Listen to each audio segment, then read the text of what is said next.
c'est parti. On va tester un nouveau format parce que ma dernière vidéo était beaucoup trop longue. Je me rends compte après coup, mais c'est cool. Il faut faire des erreurs et savoir rebondir dans la vie. Et oui, ça correspond bien au nom de la chaîne. Donc je me suis dit que plutôt que faire des vlogs qui durent 17 minutes où je cherche mes mots, où il y a peut-être beaucoup d'éléments, j'allais faire des vidéos plus petites, enfin plus courtes, et essayer d'en poster un peu plus souvent. Donc on va tester. Je suis debout aussi, et je me dis qu'en étant debout, j'aurai peut-être plus d'énergie, et je serai un peu moins plan. Mais bon, peu importe. J'ai envie de continuer la série que j'avais commencée. Donc le premier épisode, c'était plutôt une intro. Et le deuxième, je vous ai parlé des déclics qui m'ont poussé à quitter mon job. Et du coup, la suite, c'est quoi? On va dire qu'on est dans la même situation. Vous aussi, vous êtes persuadé que vous avez envie de changer de job et d'agir pour la transition écologique et solidaire. Comment qu'on fait? J'ai voulu faire une formation parce que j'avais pas d'idée précise de là où je voulais aller, que ce soit une entreprise, une structure. Et je me sentais aussi pas vraiment légitime, parce que même si j'avais des connaissances théoriques, que j'avais animé des fresques, ben concrètement, je me voyais mal postuler à des offres coordinatrice de projets territoriaux sur la transition écologique. Bon, ça me paraissait très éloigné de là où j'en étais. Et donc j'ai une amie qui m'a parlé d'une formation que je suis en train de faire, donc qui s'appelle Nouvelle Voie, et qui est à Lyon, et qui forme aux enjeux de la transition écologique et solidaire pendant 1 an.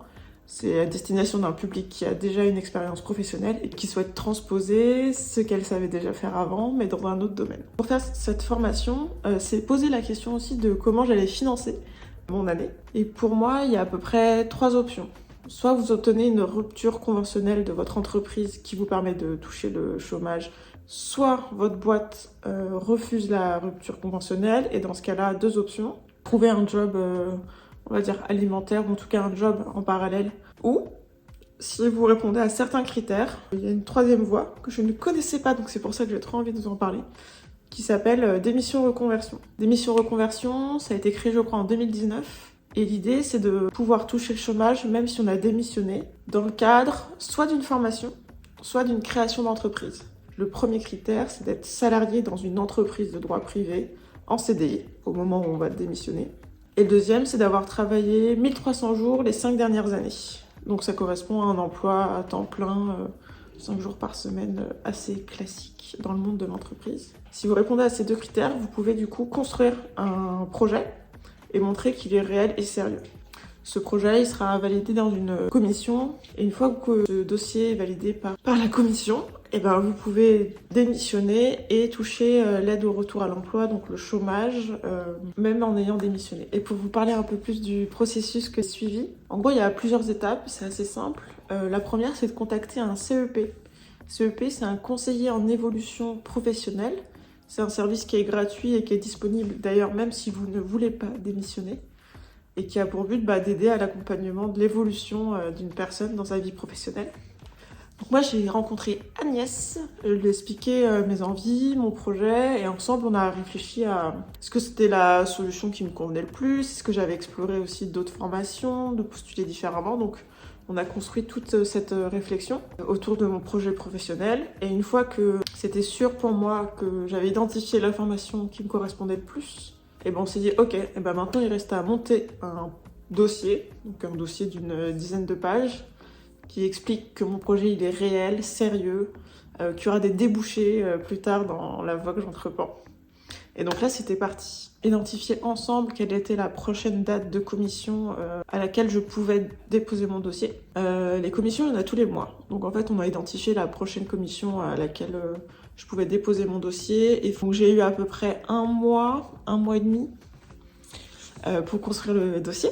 Et il y avait plusieurs parties. La première partie, c'est vraiment sur nous. C'est qu'est-ce qui fait qu'on a envie de changer, quel est notre parcours, quelle est notre réflexion derrière ça, quelles sont les compétences qu'on a déjà et celles qu'on souhaite acquérir dans le cadre de notre projet professionnel. Quelles ont été toutes les démarches qu'on a pu entreprendre pour en arriver là. Donc par exemple, moi j'expliquais que j'animais des ateliers de la fresque, c'était vraiment un sujet qui me tenait à cœur, et que dans tout ce que j'avais regardé, j'avais identifié une formation qui correspondait vraiment à ce que j'avais envie de faire. J'avais pas envie de retourner sur les bancs de l'école à l'université pour avoir un diplôme qui soit au final plutôt théorique. Moi je voulais vraiment du concret. Et donc une fois que j'ai expliqué ma démarche, la formation que j'avais identifiée, Après, il a fallu se projeter un peu plus précisément à quel type de métier, quel type de poste je pensais obtenir à la fin de ma formation. Donc là, évidemment, c'est jamais simple de se projeter, mais du coup, avec Agnès, on a réfléchi à quels étaient les grands domaines qui m'intéressaient et la posture que je souhaitais avoir. Management en développement durable, chef de projet opérationnel, faire de la coordination d'activités autour de l'écologie et de la solidarité. Et du coup, pour tous ces métiers, j'ai été voir les fiches métiers, quels étaient les nombres d'offres d'emploi qui existaient dans la région lyonnaise ou même en France dans ce secteur. Et de façon un peu plus macro, pour prendre un peu de recul, j'ai aussi fait une étude sur la région Rhône-Alpes, potentiel de développement de la filière transition écologique. Et en janvier 2024, ce qui s'est passé, c'est que Lyon, elle est rentrée dans un programme européen qui vise neutralité carbone en 2030 ou 2050. Mais en ayant déménagé de Paris à Lyon l'année dernière, en fait, je suis dans une ville, une métropole qui bouge beaucoup, donc c'était assez facile pour moi de trouver des éléments qui allaient dans mon sens pour montrer que j'allais pas devenir troubadour avec ma guitare.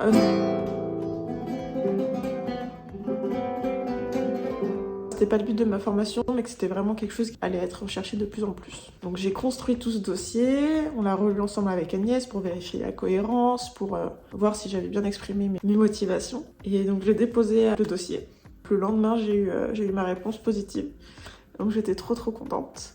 Parce que faut pas se mentir, mais ça enlève un poids de me dire que ok, je dois payer ma formation, mais pendant 1 an, je vais pouvoir ne pas penser à avoir un job en plus et me consacrer à 100% à cette année de transition, de reconversion.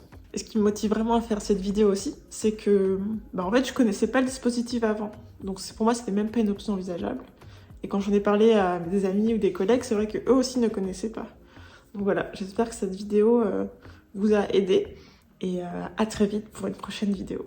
Ciao!